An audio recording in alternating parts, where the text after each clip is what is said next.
Hey everyone! Do you ever feel drained by the constant demands of social life? Maybe you've even thought about stepping back, but you're not sure if it's the right choice. Well, you're not alone. I'm 65 and I made the decision to avoid people.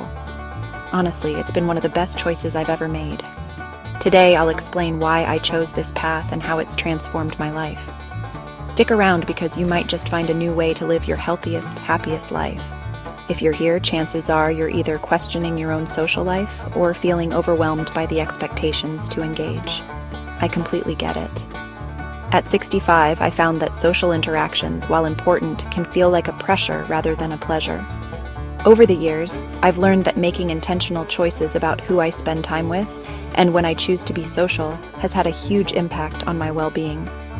This video is especially important for those of us in our later years, when social obligations can feel more draining than fulfilling. On one hand, there's the expectation to stay connected, attend gatherings, and keep up appearances.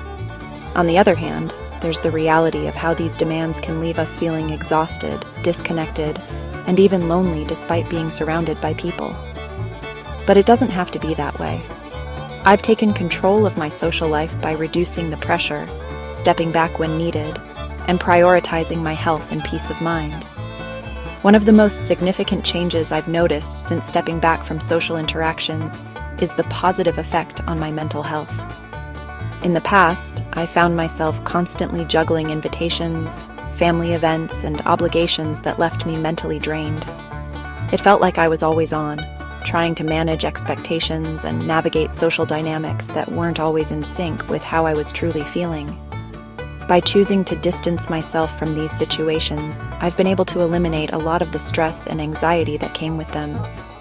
The truth is, constantly interacting with people, especially those who demand a lot of your energy, can create a kind of mental fog. It's easy to lose focus when your mind is always preoccupied with what's coming next. Now, I have so much more mental clarity. I'm able to focus on the things that matter most to me, whether it's reading, spending time in nature, or simply sitting in quiet reflection. There's a peace that comes with slowing down and giving yourself the space to breathe and think without the constant pressure of external expectations. As we get older, we start to notice how much more energy social interactions can drain from us. When I was younger, I didn't think twice about going to back-to-back events. But as I've gotten older, I've realized that socializing can sometimes feel like an energy-sapping task rather than a joyful experience. Now, by choosing when and with whom I spend my time, I conserve a lot of that energy. Instead of feeling drained after a social engagement, I focus on things that fuel me, like gardening, cooking, or taking long walks. Having the energy to engage in self-care and personal hobbies has become a priority, and it's been incredibly rewarding. Ultimately, embracing solitude has been one of the most powerful tools for personal growth. At 65, I've realized that solitude isn't about being lonely.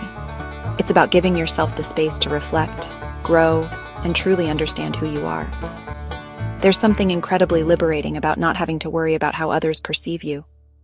If you're feeling overwhelmed by social demands, I encourage you to try embracing some of these strategies. Set boundaries, create space for solitude, and focus on what matters most to you. By doing so, you'll not only protect your peace, but also create a life that truly reflects who you are. If you found this video helpful, give it a thumbs up and share it with someone who might benefit. And if you haven't already, make sure to subscribe for more content about living well after 60.